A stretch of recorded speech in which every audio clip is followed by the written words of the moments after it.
E nós estamos estudando a escola dominical, abençoados, você que toda semana está conosco, e aqui o objetivo sempre é falar sobre o ensino.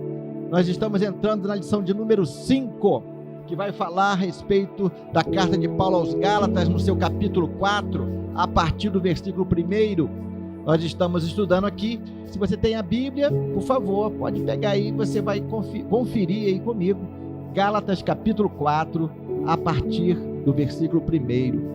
Se você não tem a Bíblia, não tem problema algum. Eu estarei lendo para você, fique atento, fique ligado aí, que nós estaremos comentando um pouco desse texto que Paulo escreve à igreja da Galácia. Diz assim a palavra de Deus: digo, pois, que durante o tempo em que o herdeiro é menor, em nada difere de escravo, posto que é ele senhor de tudo, mas está sob tutores e curadores até o tempo pré-determinado pelo Pai.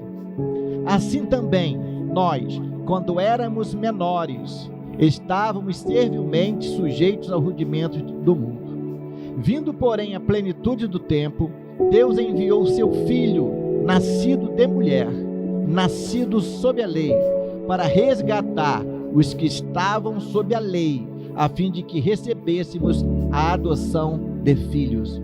E porque vós sois filhos, enviou Deus ao nosso coração o Espírito de seu Filho, que clama: Abba, Pai. De sorte que já não és escravo, porém filho, e sendo filho, também herdeiro por Deus. Maravilha, né, irmãos? Olha só, é que de repente você está ouvindo a gente pela primeira vez, mas nós estamos estudando a carta de Paulo aos Gálatas, em que Paulo vai fazer sempre, ele está fazendo um comentário, ele está chamando a atenção da igreja da Galácia a respeito da graça de Deus, o valor que a graça tem. E naquele momento estavam vindo muitos praticantes do judaísmo, estavam chegando para a igreja e queriam implementar dentro da igreja do Senhor Jesus rituais judaicos. E Paulo, conhecedor da lei como mestre que ele era, mas ele teve um encontro com Jesus Cristo no caminho de Damasco, e toda a trajetória dele é mudada, é feita uma conversão, literalmente. Aquele homem chamado Saulo de Tarso, que perseguia a igreja em nome de Deus, aquele homem que matava as pessoas por acreditar que estava defendendo Deus, tá? Esse homem, ele tem um encontro pessoal com Jesus no caminho de Damasco.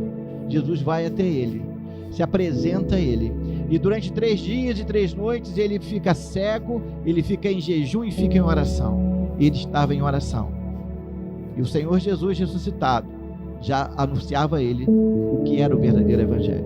E ele anuncia o evangelho. Depois daquela experiência, ele começa a formar igrejas em diversos lugares, e uma delas é a igreja da Galácia. E quando ele toma conhecimento de que estavam trazendo para dentro da igreja rituais judaicos, ele se levanta e escreve essa carta. É que nós só lemos agora o capítulo 4, mas eu convido você a que quer conhecer mais a Bíblia, a conhecer mais a respeito do evangelho, a ler desde o capítulo 1. Nós estamos fazendo isso desde o primeiro sábado desde a primeira sexta-feira que aqui estamos, e agora chegamos no capítulo 4. De repente vai ficar um pouco solta a leitura do texto para você, mas vale a pena depois você fazer a leitura dos capítulos anteriores. Mas eu quero chamar a sua atenção a respeito dos versículos 3, quando ele diz assim: assim também nós, quando éramos menores, estávamos servilmente sujeitos aos rudimentos do mundo. Versículo 4: vindo, porém, a plenitude do tempo. Que palavra linda! A plenitude do tempo. Deus enviou seu Filho, nascido de mulher, nascido sob a lei, para resgatar os que estavam sob a lei, a fim de que recebêssemos a adoção de filhos. Nós somos colocados a partir quando Jesus vem, na plenitude do tempo, ele se manifesta, ele paga o preço pelo nosso pecado, ele troca de lugar comigo e com você, ele morre no meu e no seu lugar. E essa morte de Jesus e a sua ressurreição, da mesma forma que nós morremos com ele, nós ressuscitamos com ele. Ele morreu a nossa morte para que nós vivêssemos a vida dele. Então a vida de Jesus está em nós, e quando vem a plenitude do tempo e se manifesta isso, Deus enviou o seu Filho, nascido de mulher, nascido de uma maneira sobrenatural. Porque todo ser humano hoje depende do nascimento, tem que ter o homem e a mulher. E aqui Paulo está dizendo que ele nasceu somente de mulher, nascido de mulher.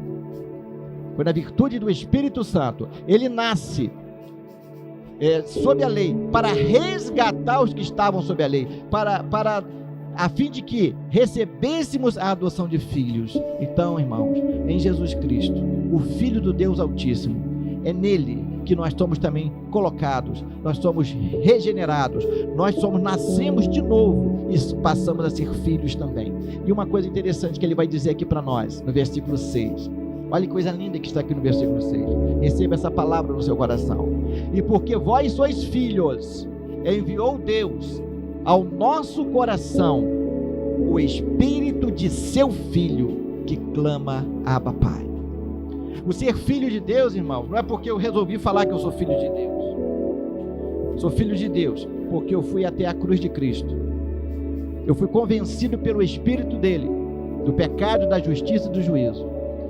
Eu reconheço que o sacrifício de Jesus foi o pagamento pelo meu pecado, pelos meus pecados. Porque a palavra dizia que sem derramamento de sangue não há remissão de pecados. Em Cristo eu fui remido. E fui remido do pecado. E fui colocado agora numa posição privilegiada.